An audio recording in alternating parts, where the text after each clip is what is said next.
Bom, pessoal, vamos conhecer melhor as principais plantas usadas no tratamento de problemas respiratórios. Primeiro, nós precisamos entender que todas as doenças, respiratórias elas têm uma importante inflamação, aí no pulmão, nas vias aéreas. Então, a gente precisa atuar combatendo essa inflamação com plantas anti-inflamatórias.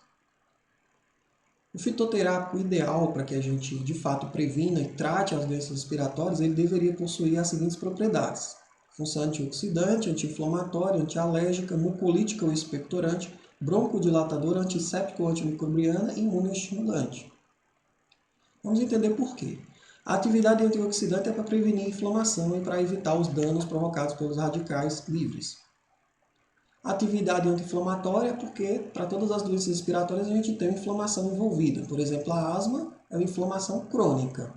Precisa ser tratada com uma planta anti-inflamatória também. Atividade antialérgica porque várias doenças respiratórias estão associadas à alergia. Plantas imunomoduladoras também são extremamente importantes nesse caso, porque a alergia ela é uma hipersensibilidade do sistema imunológico a determinados componentes, a poeira, a pólen. Então, modular o sistema imune, deixar ele equilibrado e não reativo, não funcionando em excesso ou muito sensível, é muito interessante. Com a atividade mucolítica ou expectorante, é para ajudar a eliminar o muco das vias aéreas. Nas vias aéreas, nós temos cíliozinhos que vão expulsando esse muco, vão jogando esse muco de baixo para cima para que ele seja expulso. Nesse muco vem poeira, pode ter bactérias, fungos, vírus.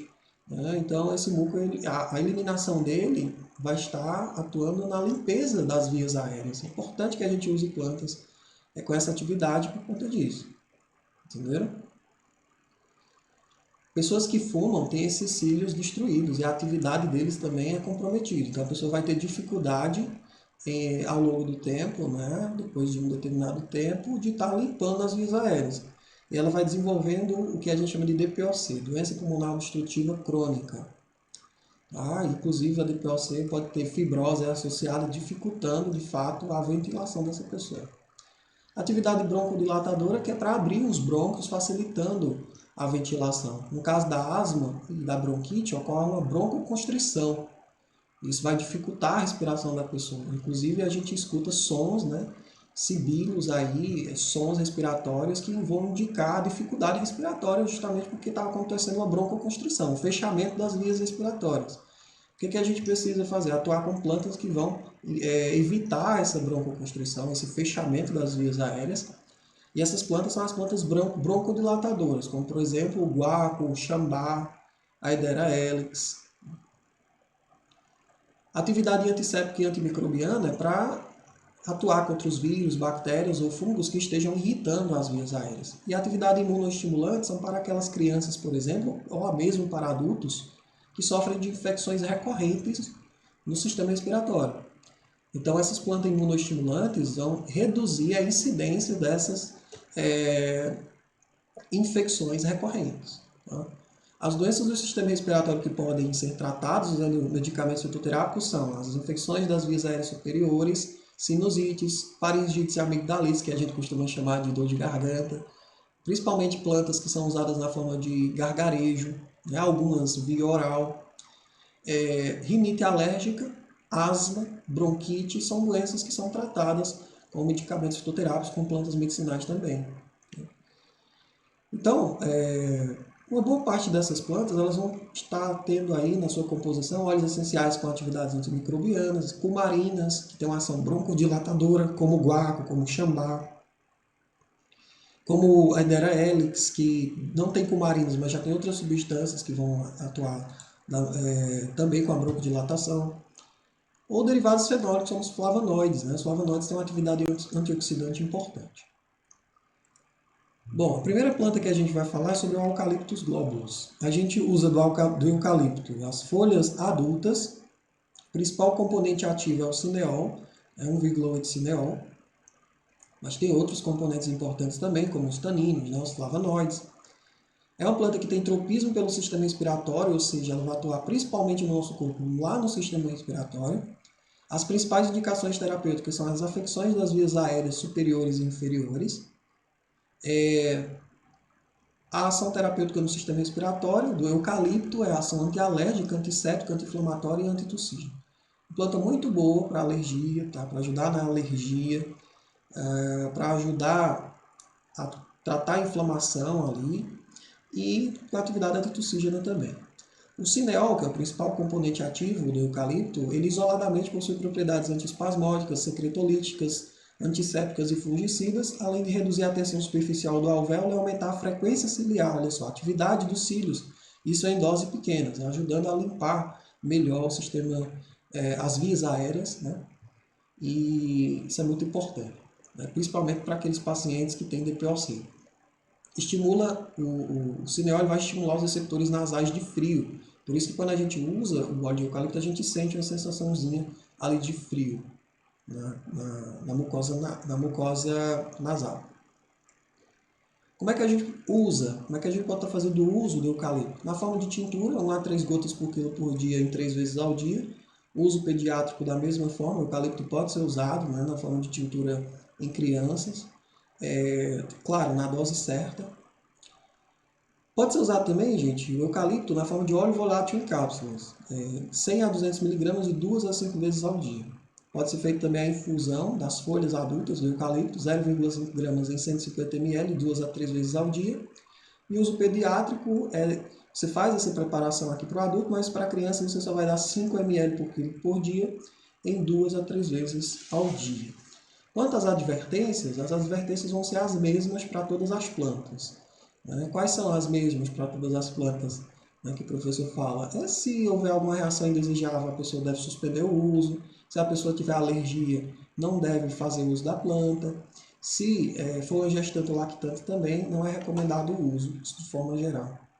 Algumas plantas vão poder ser usadas em gestantes, como por exemplo o gengibre, mas essas plantas a gente deve fazer o uso, né? A recomendação é que a gente faça uso somente depois dos 3 primeiros meses, porque os 3 primeiros meses são os mais delicados ali na formação do bebê, né? Então a gente deve evitar fazer uso de plantas. Tem muitas plantas que têm atividade abortiva, atividade teratogênica, que vai mexer mesmo com o desenvolvimento do bebê. Então, tem que ter muito cuidado. Quanto às interações medicamentosas, é importante não usar, né, o eucalipto com barbitúricos, que são medicamentos para o sistema nervoso, porque o eucalipto ele tende a acelerar, né, a degradação desses barbitúricos, diminuindo a sua ação no corpo. Também não é interessante usar o eucalipto com hipoglicemiantes orais, que são medicamentos para reduzir a glicemia, porque ele vai diminuir a atividade desses hipoglicemiantes, ele tende a diminuir. Nos quadros respiratórios, é bacana, é interessante associar o eucalipto com a cúrcuma longa, que é o açafrão da terra, né, para o tratamento da expectoração, para melhorar a cúrcuma longa é uma planta anti-inflamatória, é uma planta antialérgica, muito conhecida, então essa associação é interessante.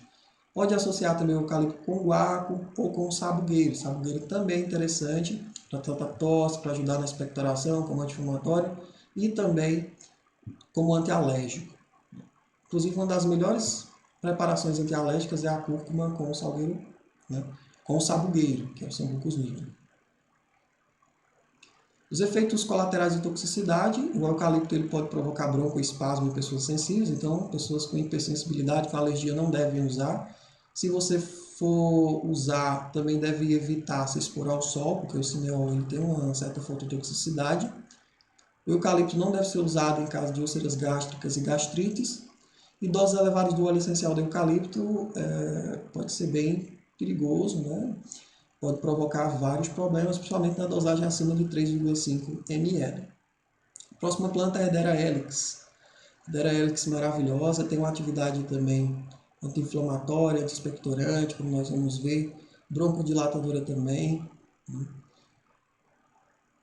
As partes que a gente usa da Hedera helix são as folhas. Os principais componentes ativos são a alfa-ederina e a Hederacosidio C. Tropismo é pelo sistema respiratório. As principais indicações terapêuticas são tratamento sintomático de afecções broncopulmonares inflamatórias agudas e crônicas, onde haja aumento de secreção e ou broncoespasmo. Então, sim, é interessante o tratamento da asma, da bronquite. Né? As ações terapêuticas no sistema respiratório são broncodilatador, expectorante, mucolítica, antisséptico, anti-inflamatório e antitussígeno. É muito usado na forma de xarope, muito vendida esta planta na forma de xarope para tosse, né, para expectoração. Como é que a gente pode estar fazendo o uso? Do xarope, do extrato seco padronizado, comercializado com o nome de Abrilar. Uso em crianças menor que 7 anos, 2,5 ml 3 vezes ao dia. Maior que 7 anos, 5 ml 3 vezes ao dia. E uso adulto de 5 a 7,5 ml 3 vezes ao dia. Isso com duração de 7 a 10 dias no máximo. Pode estar sendo feito, ao invés de xarope, o uso do pó efervescente do extrato seco padronizado, também com o nome de Abrilar, nome comercial. Aqui é o pó efervescente, tá, gente? Uso oral em adultos e crianças acima de 12 anos, um sachê com pó efervescente 2 vezes por dia, que equivale a 130 mg do extrato seco de Hedera helix. Quanto às advertências, são as mesmas para qualquer planta, só que ele não deve ser administrado aqui em caso também, né, que é uma recomendação geral, de pessoas que têm alergia. Quanto às interações medicamentosas, é uma planta bem segura, inclusive ela pode ser administrada de forma segura com outros medicamentos, como os antibióticos. Os efeitos colaterais de toxicidade em relação à Hedera helix, as folhas elas podem causar uma irritaçãozinha na pele, principalmente para pessoas que são sensíveis, tá? E a ingestão do medicamento pode provocar um efeito laxante. Um ligeiro efeito laxante que está vinculado ao sorbitol presente na planta, né? Mas isso passa muito rápido. Não há evidências de risco à saúde ou reações adversas após o uso de doses recomendadas. Então, é um xaropezinho que pode ser usado em crianças, né? É muito interessante. Uma dosagem menor, de 2,5 ml, 3 vezes ao dia. Planta muito bacana. A próxima planta é a Justicia pectoralis, o famoso xambá. A parte que a gente usa do xambá são as folhas. Os principais componentes ativos são a cumarina e a umbiliferona. Tem tropismo pelo sistema respiratório e o xambá tem as seguintes indicações terapêuticas, né? As afecções das vias respiratórias, tanto superiores como inferiores. No sistema respiratório, o xambá vai atuar como expectorante, broncodilatador e antitussígeno. Broncodilatador pela presença das cumarinas, né, gente? Como é que a gente pode estar usando o xambá? A infusão, 5 gramas em 5 ml de água, infusão das folhas, né? 5 gramas em 150 ml de água, 2 a 3 vezes ao dia. Gente, as partes das plantas que a gente sempre fala aqui é em relação à planta seca, tá bom? E aí, essa dosagem ela vai variar de acordo com a idade da criança. Se for para criança, vai variar de acordo com a idade. E também, se for para idosos maiores de 70 anos, vai ser uma dosagem menor. Você prepara normalmente a dose para adulto, tá? E você vai reduzir aí a quantidade. Se for criança de 3 a 7 anos, você vai dar 35 ml 2 a 3 vezes ao dia. Criança de 7 a 12 anos, 75 ml 2 a 3 vezes ao dia. E criança acima de 12 anos, a mesma dose para o adulto, né? 150 ml 2 a 3 vezes ao dia.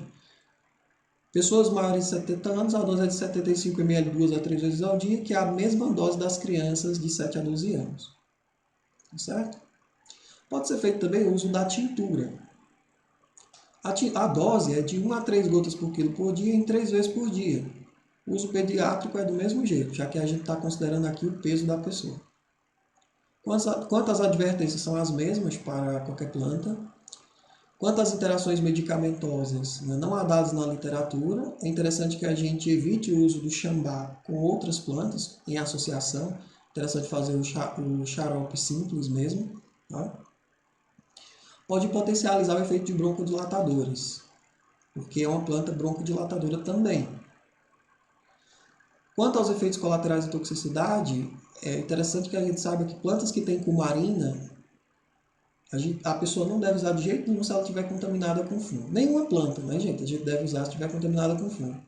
Mas olha só o que acontece nas plantas ricas em cumarinas. Os fungos eles vão transformar as cumarinas em dicumarol, e o dicumarol ele pode provocar hemorragia, pode provocar quadros hemorrágicos. Então jamais você deve usar plantas ricas em cumarinas, por exemplo, xambá, o guaco, porque além dos danos causados, né, pela contaminação do fungo, dos outros danos, você vai estar correndo sério risco aí de um quadro hemorrágico por conta da conversão dessas cumarinas em dicumarol provocado pelos fungos. Certo? Gente, outra questão aqui que faltou ser colocada é que o Xambá não deve ser usado com medicamentos anticoagulantes. Se você faz uso de medicamento anticoagulante, não use o Xambá. Da mesma forma, o guaco. Se você faz uso de medicamento anticoagulante, não use guaco, que é a próxima planta que a gente vai falar. O guaco tem duas espécies, a Micania laevigata, né? Eu sempre falo, a Micania laevigata e a Micania glomerata. São duas espécies que têm funções bem parecidas. A gente usa as folhas do guaco. Né? O principal componente ativo é a cumarina, que é uma substância volátil, né? Que é um componente volátil e tem um aroma bem característico de baunilha. O guaco ele tem tropismo pelo sistema respiratório e as principais indicações terapêuticas são tosse produtiva e asma.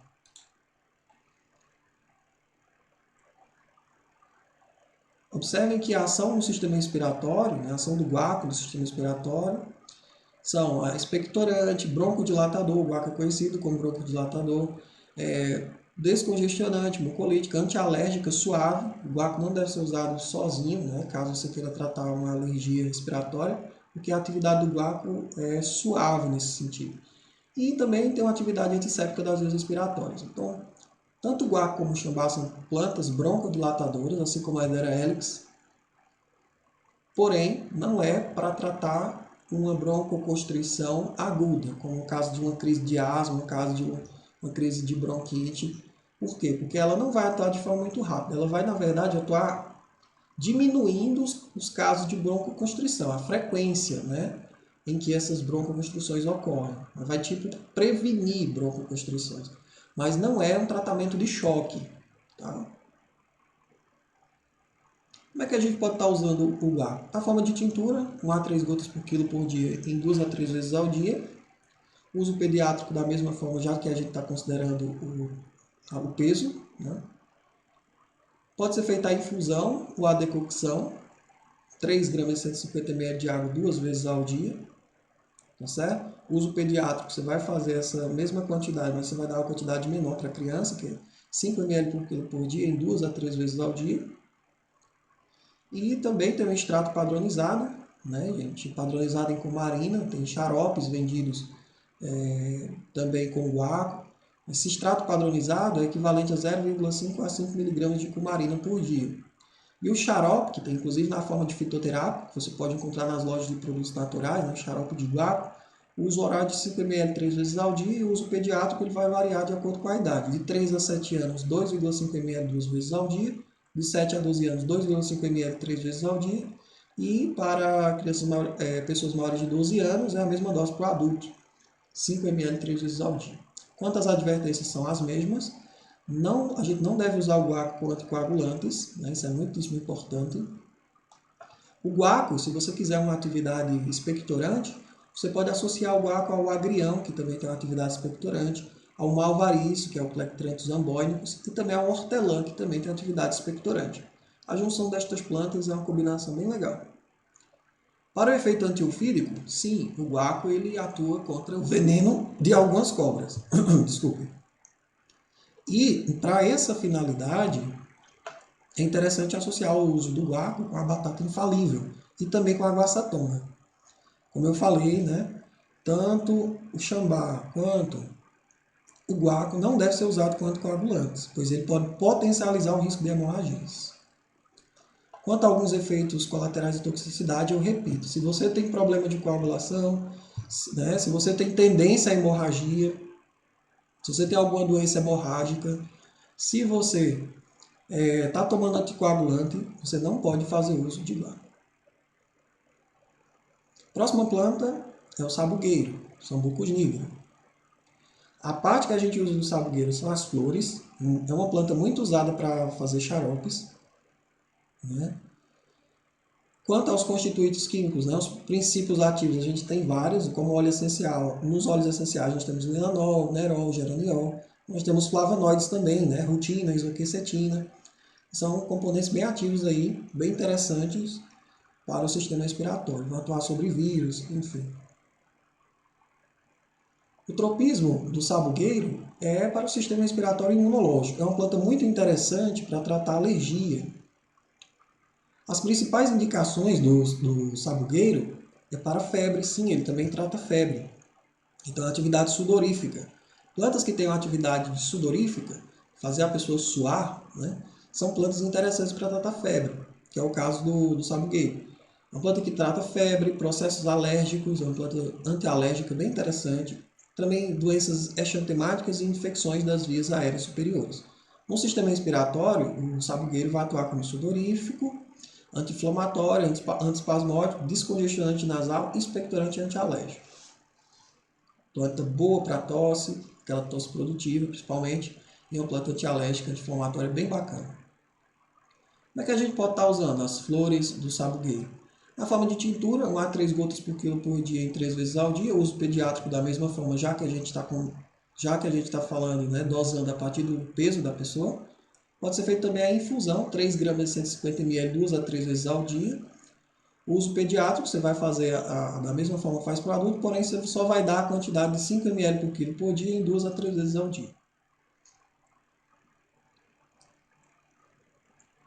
Quantas advertências são as mesmas para qualquer planta? Quanto às interações medicamentosas, é interessante nos quadros respiratórios associar, tanto nos quadros respiratórios congestivos, né, quanto os alérgicos, associar o sabugueiro com cúrcuma longa e também, gente, com a 1000 folhas em 1000 ramas, que é a Achillea millefora.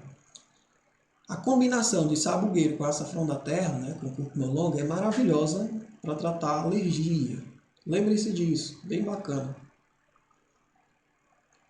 Quanto aos efeitos colaterais de toxicidade, os frutos verdes de sabugueiro não podem ser ingeridos, porque eles são tóxicos.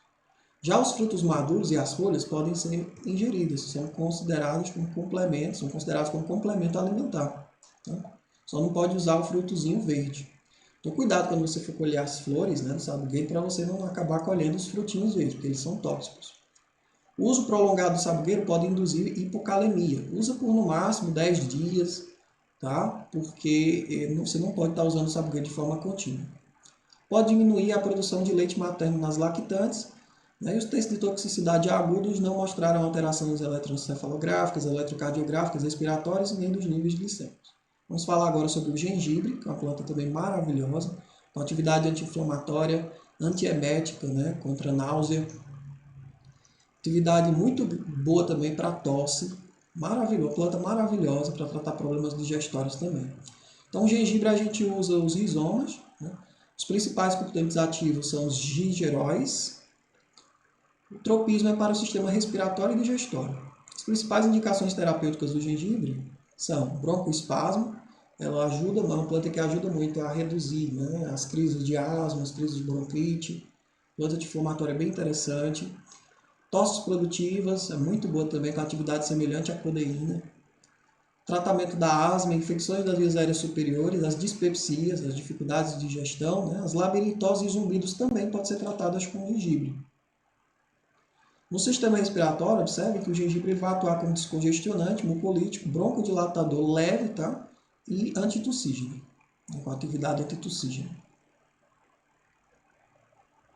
Como é que a gente pode estar fazendo o uso do gengibre? Na forma de infusão, meio grama a 1 grama em 150 ml de água 2 a 4 vezes ao dia. Ou decocção, 1 grama em 150 ml de água 3 a 4 vezes ao dia. Você vai fazer, se for para criança, você vai fazer da mesma forma que faz para adulto, porém você só vai dar 5 ml por quilo por dia em 2 a 3 vezes ao dia. Pode fazer também a tintura, né? É um outro tipo de preparação com gengibre. A tintura você usa 1 a 3 gotas por quilo por dia em 2 a 3 vezes ao dia. O uso pediátrico é da mesma forma, já que a gente está considerando o peso da pessoa. Pode ser feito também o uso da droga vegetal, né? O uso oral para cinetose, que é aquela náusea, aquela tontura que vem a partir do movimento, a pessoa que está dentro do ônibus sente gastura, né? Essa cinetose. Então, a dose oral para a cinetose da droga vegetal é de 0,5 grama, né? 2 a 4 vezes ao dia, para a dispepsia de 2 a 4 gramas por dose, problemas digestivos, né, gente? Dispepsia e problema digestivo, 2 a 4 gramas por dose. Para náuseas e vômitos durante a gravidez, de 1 a 2 gramas por dose, que equivale a 8 a 16 miligramas de gingeróis na droga vegetal. Agora, claro, para náuseas e vômitos durante a gravidez, a gente recomenda mais o uso do gengibre após o terceiro mês de gestação. Tá? Mas é uma planta segura, não tem nenhuma pesquisa mostrando qualquer dano ao desenvolvimento ali do embrião, do feto, com o uso de gengibre. É uma planta segura. Quanto às advertências, são as mesmas, né, que qualquer planta. Quanto às interações medicamentosas, o gengibre é interessante, né, para ser usado com guaco ou com xambá. Uma combinação bem legal. Na expectoração e na ajuda da broncodilatação também. Você pode associar, se você quiser, se você espera uma atividade expectorante, você pode associar o gengibre com agrião, com aça-peixe, com hortelã, uma combinação bem legal. Evitar o uso do gengibre com anticoagulantes, pois ele pode aumentar o risco de sangramentos, né? Gengibre e cúrcuma você deve evitar usar se você já faz uso de anticoagulante.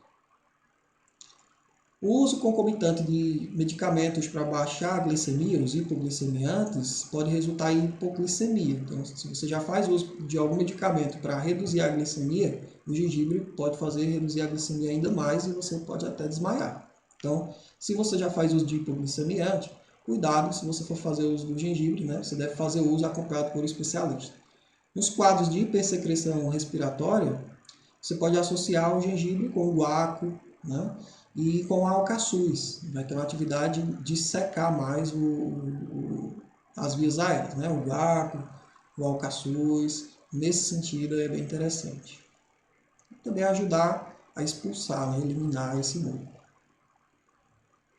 Quanto aos efeitos colaterais de toxicidade, não utilizar como antiemético durante a gravidez até o terceiro mês de gestação, como eu já falei para vocês. Não que haja pesquisa indicando algum problema, mas é só por segurança. Alguns profissionais da área usam até 1 grama do pó de gengibre para hiperemese gravídica com sucesso. Para a vontade de vomitar que a grávida sente. 1 grama do pó do gengibre. Até 1 grama do pó do gengibre. Evitar em pacientes com sudorese excessiva, porque o gengibre ele causa um aumento da transpiração. Nesse caso de pessoas que transpiram muito, é mais interessante usar a noz moscada do que o gengibre. Tá? Doses muito elevadas podem causar arritmias, depressão do sistema nervoso. Doses de 3 gramas para cima, gente, de 4 gramas, né, em diante, tendem a causar uma redução da pressão arterial a partir do uso do gengibre.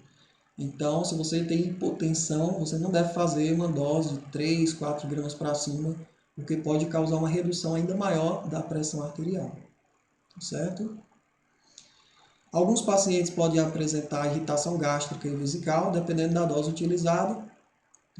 Em doses mais elevadas, pode provocar cólicas digestivas, hipotensão arterial, como eu falei, e tonturas. Em doses menores, o gengibre ele tende a aumentar a pressão. Em doses elevadas, mostrou-se danosa para o fígado de animais. Então, tudo, né, tem que ser controlado. Existe uma dose correta para cada planta, que as pessoas precisam saber. Infelizmente, a maioria não sabe e usa de todo jeito. Né? E aí nem conseguem tratar o problema e, às vezes, acabam se intoxicando com as plantas. Vocês que estão fazendo o curso, vocês estão aprendendo a usar adequadamente as plantas medicinais. Então, parabéns a todos que estão acompanhando, né? Parabéns a todos os alunos do curso. A próxima planta é a cúrcuma longa, uma planta anti-inflamatória maravilhosa e antialérgica. A parte que a gente usa da cúrcuma longa são os rizomas. Os principais constituintes ativos, os componentes ativos, são os curcuminoides, principalmente a curcumina. Mas nós temos também aí como princípios ativos importantes as lactonas terpênicas, né, como a turmerona e a arturmerona. O açafrão da terra, a cúrcuma longa, tem um tropismo pelo sistema imunológico, é uma planta imunomoduladora, né, antialérgica, e também ela tem tropismo pelo sistema circulatório, cuidando da saúde cardiovascular, prevenindo a aterosclerose, prevenindo as placas de gordura aí nos vasos que vão irrigar o coração. Também tem uma atividade endócrina. O açafrão da terra, né, gente, a cúrcuma longa, inclusive ajuda a tratar quadros de depressão, de ansiedade, né, um coadjuvante interessante nesses casos também. As principais indicações terapêuticas da cúrcuma longa são processos inflamatórios e alérgicos em geral, doença coronariana, hipertensão arterial, para evitar, né, os danos causados pela hipertensão arterial, miocardiopatia hipertrófica, que é o aumento do coração, aterosclerose e dislipidemias. É uma planta que vai ajudar também a reduzir e controlar o colesterol. No sistema respiratório, a cúrcuma longa tem ação anti-inflamatória e antialérgica principalmente. Como é que a gente pode estar fazendo uso? Pode ser na forma de droga vegetal, né? Uso oral, uma cápsula de 350 a 400 mg, ou uma colher de café do pó, 1 a 2 vezes ao dia, tá certo? Ou de 1,5 a 3 gramas por dia. O uso pediátrico é de 1 colher de café do pó, da cúrcuma longa, né, do açafrão, na comida, em 1 a 3 vezes ao dia. Pode ser feito uso da decocção também, 1,5 gramas em 150 ml 2 vezes por dia, pode ser feito até 3 vezes por dia sem problema. O uso pediátrico, né, você vai reduzir a quantidade, vai fazer da mesma forma, vai reduzir a quantidade para 5 ml por quilo por dia, essa decocção, né, em 2 a 3 vezes ao dia. Pode ser feito uso da tintura também, 1 a 3 gotas por quilo por dia, em 2 a 3 vezes ao dia. Uso pediátrico da mesma forma, já que a gente está considerando peso. Existem pomadas, cremes e géis que podem ser feitos também, né, com cúrcuma longa. Você deve aplicar na área afetada depois da higienização da área, né, de 2 a 3 vezes ao dia. Tem o extrato seco, que pode ser usado também, de 80 a 160 mg por dia, no caso do extrato etanólico específico, né, em 2 a 4 vezes ao dia, ou então 100 a 120 mg ao dia do extrato etanólico de uma forma específica, em 2 vezes ao dia. Vocês vão observar os detalhes melhor, vocês podem pausar para fazer a leitura. Existe também a forma de utilizar, que é a forma de extrato seco etílico com 75 a 85% de curcuminoides, uso oral, uma cápsula de 670 mg 3 vezes ao dia após as refeições. Este aqui é um uso bem interessante, tá? Quanto às advertências, são as mesmas para as outras plantas, para qualquer planta. Quanto às interações medicamentosas, o açafrão da terra é incompatível com o uso de acônito, né? Então você não deve usar com esta planta, o açafrão com esta planta. Se você faz uso de anticoagulantes, como eu falei, você não deve usar a cúrcuma longa. Isso pode aumentar o risco de sangramento.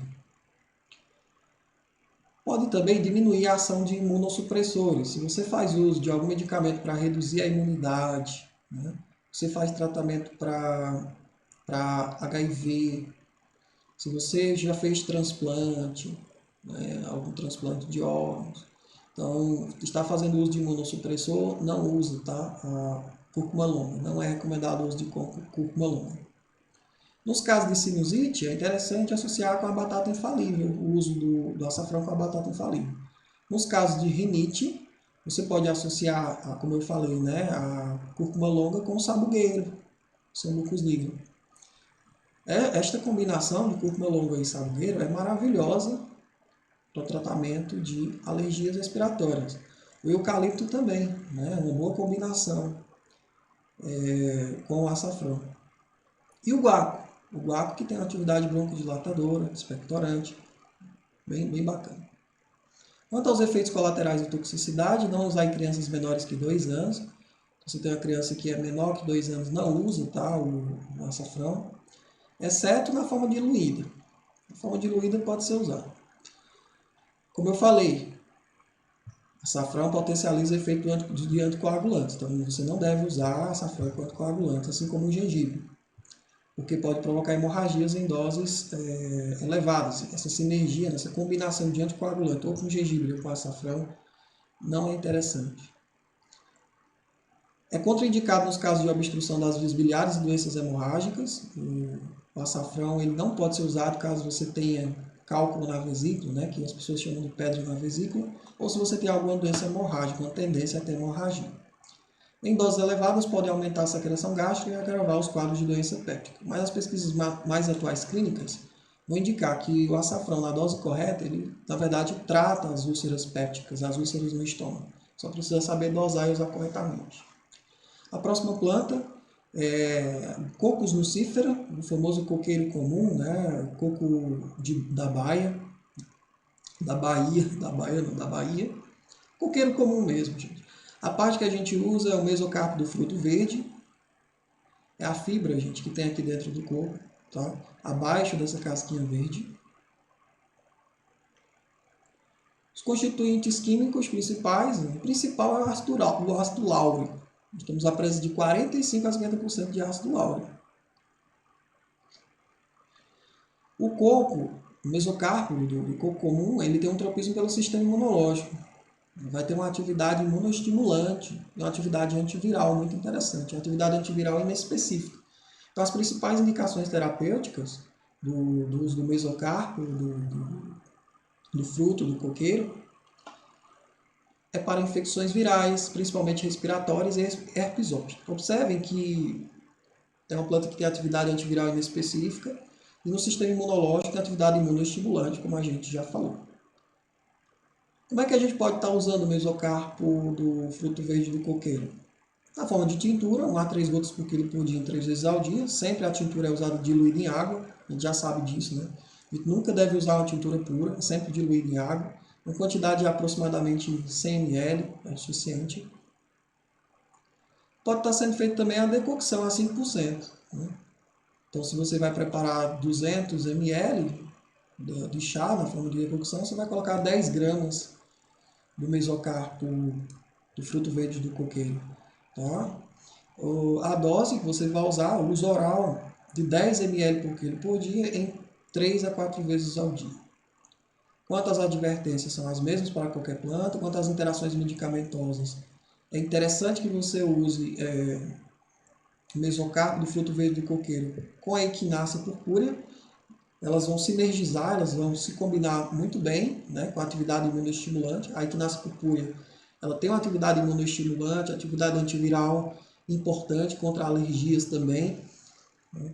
Então, a junção de equinácea purpúrea com o mesocarpo do fruto verde do coqueiro é uma combinação maravilhosa. Quanto aos efeitos colaterais e toxicidades, não há dados na literatura. Vamos agora falar sobre a equinácea purpúrea. A parte que a gente usa, gente, é a planta toda. Tá? Os principais constituintes ativos, os componentes ativos, né, os princípios ativos são o ácido cafeico, as alquilamidas, o ácido chicórico, que é fundamental. Né? Então, vamos dizer assim, que seria o princípio ativo, componente ativo da planta. E os arabinogalactanos. É uma planta que tem tropismo pelo sistema imunológico, a equinácea purpúrea tem como principais indicações terapêuticas as infecções de repetição, já que é uma planta imunoestimulante, vai reduzir a frequência de infecções. Também é usada nas imunodeficiências secundárias e nas alergias. É uma planta muito interessante para tratar alergias em geral. No sistema respiratório, ela vai ter uma atividade antialérgica e antigripal. O que a gente pode estar usando a equinácea purpúrea? Na forma de tintura, 1 a 3 gotas por quilo por dia e 3 vezes ao dia. Da mesma forma, o uso em criança, né, o uso pediátrico, já que a gente está considerando o peso. Pode ser feita também a infusão da planta toda, 0,5 gramas em 150 ml de água, 2 a 3 vezes ao dia. O uso pediátrico a gente vai fazer da mesma forma, só que a quantidade que você vai dar à criança é menor, de 5 ml por quilo por dia, em 2 a 3 vezes ao dia.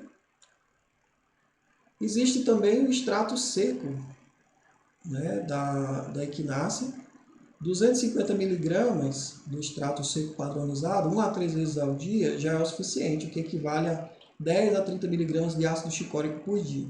250 mg, gente, até 3 vezes ao dia, o extrato seco de equinácea purpúrea já está de bom uso. Já está de bom uso, tá certo? Existe também a forma de usar na droga vegetal, no caso as raízes, uso oral de 2 cápsulas 3 vezes ao dia. Quanto às advertências, são as mesmas para qualquer planta, tá certo? É interessante não usar a equinácea por um período superior a 15 dias. Então, use durante 15 dias no máximo, dá uma pausa aí de 1 mês, né, para usar novamente. Não usa por período superior a 15 dias, tá? Isso é importantíssimo.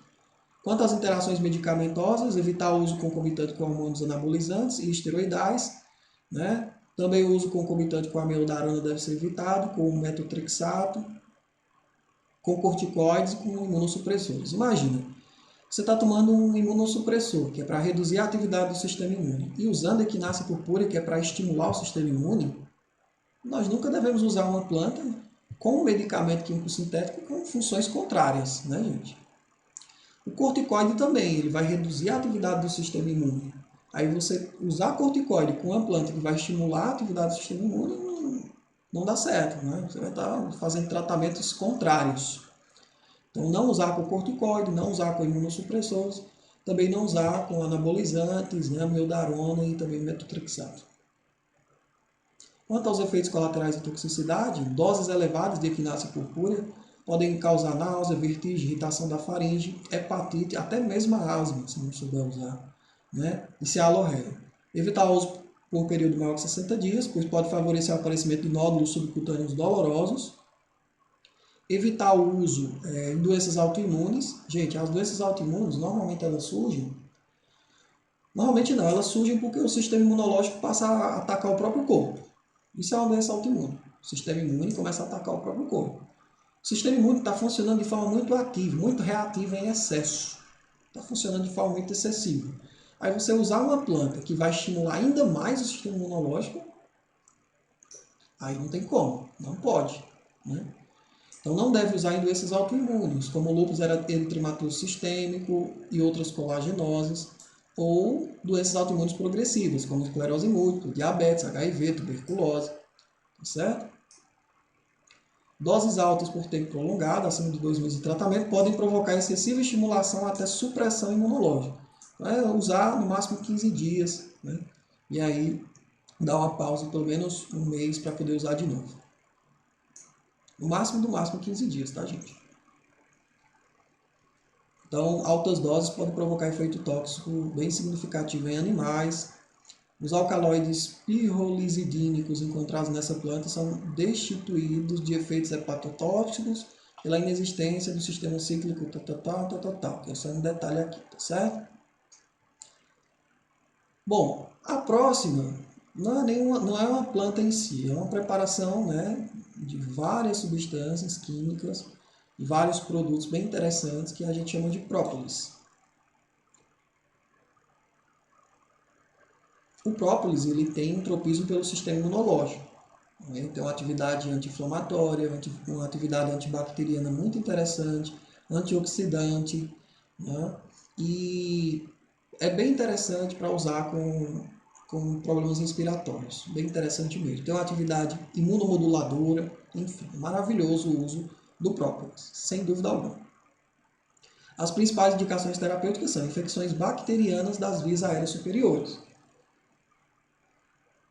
Bom, observem aqui que ele tem como ação terapêutica geral antimicrobiana, né? Ação antimicrobiana, anti-inflamatória, imunomoduladora, antioxidante e até mesmo antitumoral em alguns tipos de tumores. Como é que a gente usa o própolis? Normalmente, meia gota por quilo por dia, em 3 vezes ao dia. A tintura, né, sempre é diluída em água. Você pode chegar até 1 gota por quilo por dia em 3 vezes ao dia, né? Essa seria a dosagem máxima. Quanto às advertências, são as mesmas para qualquer planta, mas se você tem alergia a pólen, a mel, a abelhas ou picada de abelhas, você deve evitar fazer uso de própolis. Quanto às interações medicamentosas não há dados na literatura, e quanto aos efeitos colaterais e toxicidade também não há dados na literatura. Existem pesquisas a respeito do uso do própolis para melhoria da função ventilatória, né, em pessoas com asma. Então é bem interessante o uso do própolis. Claro, se você tem alergia, aí você não deve usar. A próxima planta é o alcaçuz, a Glycyrrhiza glabra. A gente usa a raiz do alcaçuz, que é uma raiz bem doce mesmo. O principal componente ativo é a glicerrizina, que é de 30 a 50 vezes mais doce que o açúcar. Nós temos também aqui no óleo essencial, contido aí na raiz do alcaçuz, um componente importante que é o anetol. É uma planta que tem tropismo pelo sistema respiratório e ela tem como principais indicações terapêuticas as afecções inflamatórias das vias aéreas superiores e inferiores. Planta bem interessante com ação anti-inflamatória, com uma ação também anti-expectorante, né, antimicrobiana, bem bacana. Observe que no sistema respiratório o alcaçuz vai atuar como anti-inflamatório, expectorante e antimicrobiano. É uma planta já muito usada, né, para fazer xaropes e medicamentos para tosse em países da América do Norte, da Europa. É uma planta bem usada. Como é que a gente pode estar utilizando o alcaçuz? A droga vegetal, de 5 a 15 gramas ao dia, por no máximo de 4 a 6 semanas, um mês e meio, né, gente? Não deve ultrapassar um mês e meio usando alcaçuz. Pode ser feito também o extrato seco da raiz, né, para uso. No caso de uso oral para dispepsia, é usado de uma forma, né? Para tosse já é usado de outra forma. Você pode também ter acesso a um xarope de alcaçuz que tem para vender aí nas farmácias, nas lojas de produtos naturais. E aí você vai usar o xarope de alcaçuz para tratar tosse, né, para ajudar na inflamação envolvida com esse problema respiratório, né, para ajudar na expectoração, como eu falei, com a atividade antimicrobiana também. Você vai usar o xarope conforme a bula. Né? Quanto às advertências, você não deve usar o alcaçuz em pessoas que têm hipertensão ou problema cardíaco. Se a pessoa tem hipertensão, não deve fazer uso de alcaçuz. Se a pessoa tem anemia, não deve fazer uso de alcaçuz. Se a pessoa tem algum problema no coração, tanto congênito ou adquirido, não deve fazer uso de alcaçuz. Quanto às interações medicamentosas, o alcaçuz ele pode potencializar a atividade dos corticoides, né, dos corticosteroides, e pode reduzir a eficácia de medicamentos antihipertensivos. Se você tem pressão alta, não use alcaçuz. Se você está fazendo uso de algum corticoide, não use alcaçuz. Quanto aos efeitos colaterais de toxicidade, o alcaçuz tem atividade corticoide. Por isso que você não deve usar ele com o corticoide, que aí você pode somar as atividades e trazer um efeito tóxico para o seu corpo. Tá? Tem atividade corticoide do alcaçuz porque os compostos glicerizina, né, e a enoxolona inibe a degradação do cortisol, podendo levar a edema, hipocalemia, ganho de peso e hipertensão arterial. Não use alcaçuz com corticoides. Repito.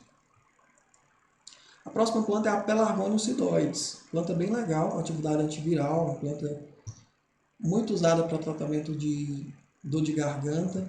Né? Tem na forma de fitoterápico também, nas farmácias. Né? A parte que a gente usa do Pelargonium psidoides são as raízes. Os principais componentes químicos são o uncaline, os derivados de cumarinas, flavonoides e taninos. É uma planta que tem tropismo pelo sistema imunológico.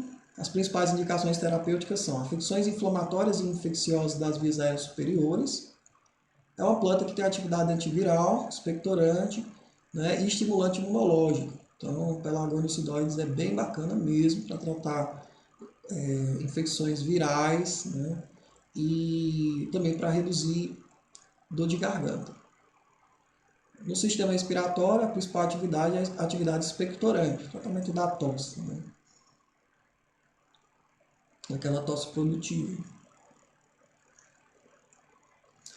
Olha só, evidência de 20 ensaios clínicos envolvendo mais de 9.000 pacientes, incluindo 3.900 crianças, comprovaram que o uso de Pelargonium psidoides reduz a intensidade e a duração de pacientes com dor de garganta, né? A faringoamigdalite aguda, não estreptocócica, também a bronquite aguda e a sinusite aguda, ambas virais. Então, é uma planta que, de fato, é uma planta antiviral, que é interessante também para dor de garganta, né, principalmente viral. Como é que a gente pode estar fazendo uso da Pelargonium psidoides? Existe a solução oral, né, uso oral conforme a recomendação da bula do fitoterápico. Tem também o extrato fluido, uso oral 1,19 a 1,5 ml 3 vezes ao dia. Para criança de 6 a 12 anos, 0,79 a 0,83 ml 3 vezes ao dia.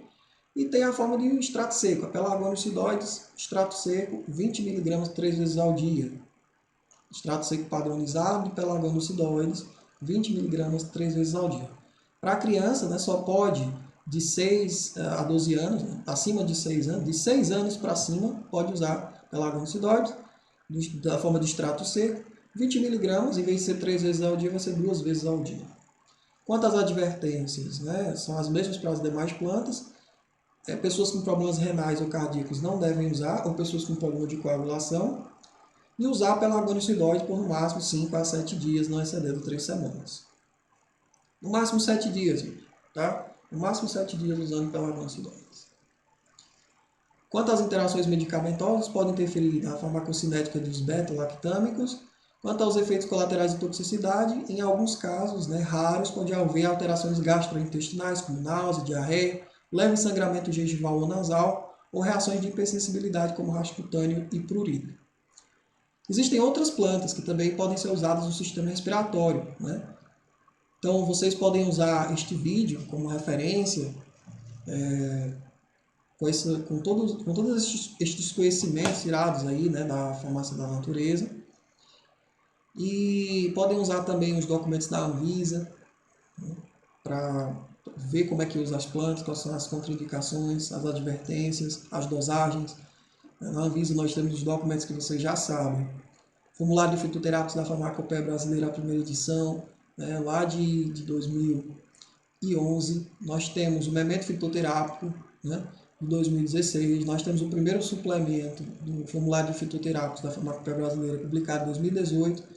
E agora nós já temos o formulário de fitoterápicos, a segunda edição, né, publicado em 2021. Todos são documentos que vocês podem usar para saber como usar corretamente as plantas, a dose correta, as contraindicações, efeitos adversos, né, e todos os detalhes que vocês precisam saber para usar as plantas com eficácia e segurança.